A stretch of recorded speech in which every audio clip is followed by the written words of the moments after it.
let's paint the next line of flowers. This time I'm going to paint the roses.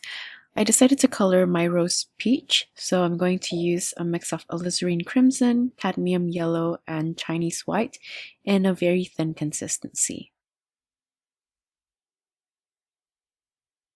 I find that it's much easier to use the method where you paint using a very thin consistency for the whole rose. So that's what I'm going to do here. You can tell that my paint is very runny. It has a lot of water. I'm just going to paint the shape of each of the petals. This is for the rose that is facing towards us, so we can see all of the petals opening. And I'm painting this slightly to the left to give some space for the right hand side, where I'll be painting a smaller version of the rose facing the side.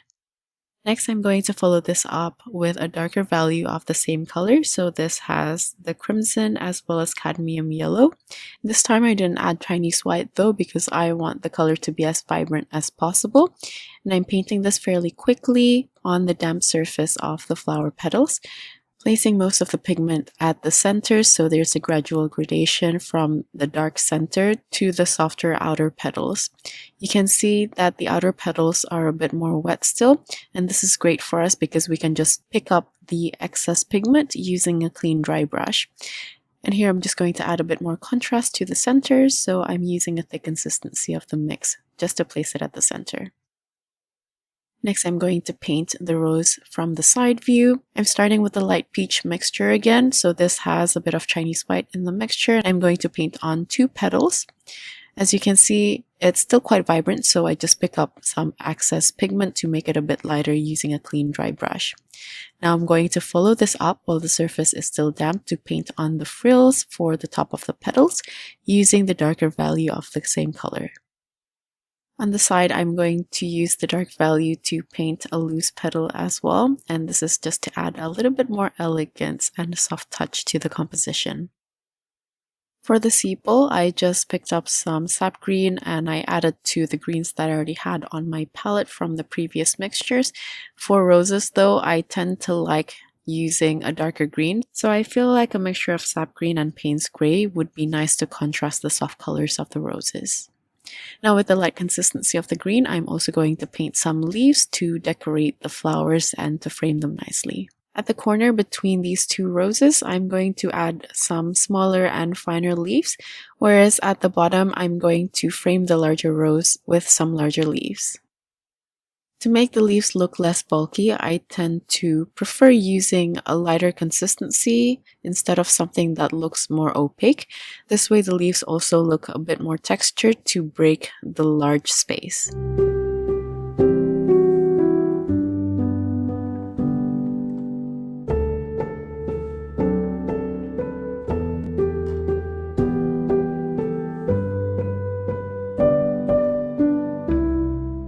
Now let's move on to the glow of amaranth. Instead of using alizarin crimson, I'm just going to use the cadmium red mix with purple lake on my palette already, since it's just going to create a pinkish color either way if I add Chinese white to it. And here I'm using a light to medium consistency to paint the first layer and the texture of the glow of amaranth.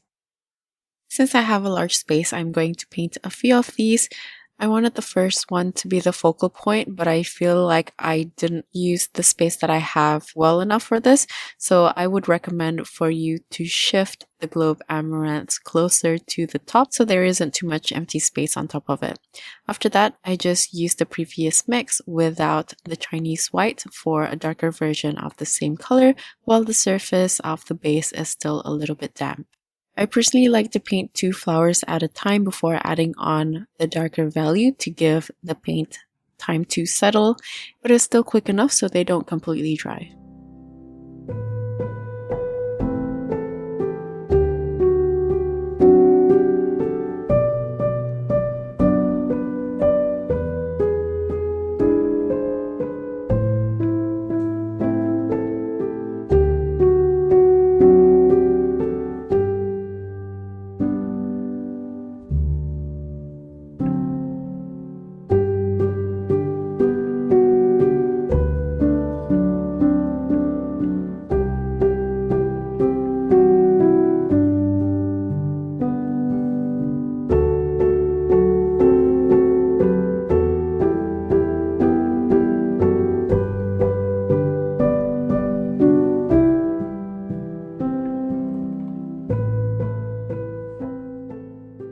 After I've painted a few flowers, I'm going to start painting on the greeneries.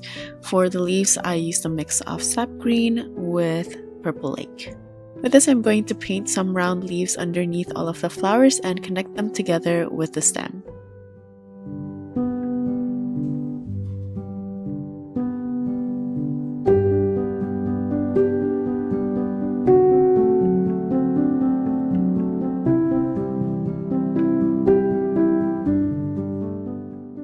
Since I still have a lot of empty space, I'm just going to add some loose leaves on the left corner here as well as the top right.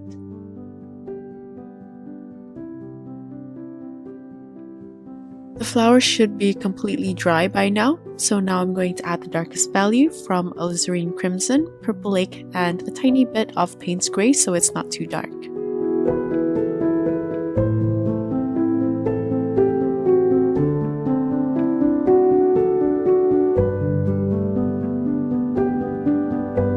After this, I'm going to paint the grape hyacinth, and because I already have the pink mix on my palette, I'm just going to add ultramarine and Chinese white into it to create the periwinkle blue instead of using the purple lake. The purple lake has a bit of a pinkish tone, and because we are painting a few flowers all at once rather than just painting a single flower, I'm just going to repurpose the colors that I already have on my palette and just add different colors to it in order to create the tone that I'm looking for. This mixture has a lot of Chinese white, and I'm also using a light consistency to paint the top section. Then once I'm halfway down, I'm going to add more ultramarine in the mix and pick up some of the pink that I already had on my palette as well. This will create a darker value of the same color, and I'm going to place this while continuing painting the circles while the previous color is still damp, so there will be a nice natural transition between the two colors. While painting on the ovals or the circles, it's okay to leave out some white negative space in between for a bit of breathing space so it doesn't look too bulky.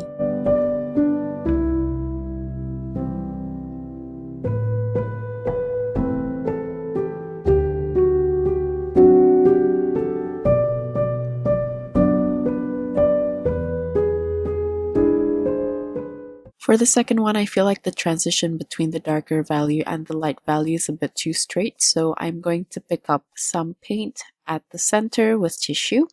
This will create a slight unevenness to the paint, which is what I'm looking for. Next, for the stem, I want this to be quite bright but still deep at the same time, so I use a mix of sap green and ultramarine. I want the leaves to be even brighter, so I just added a touch of cadmium yellow into the previous mix.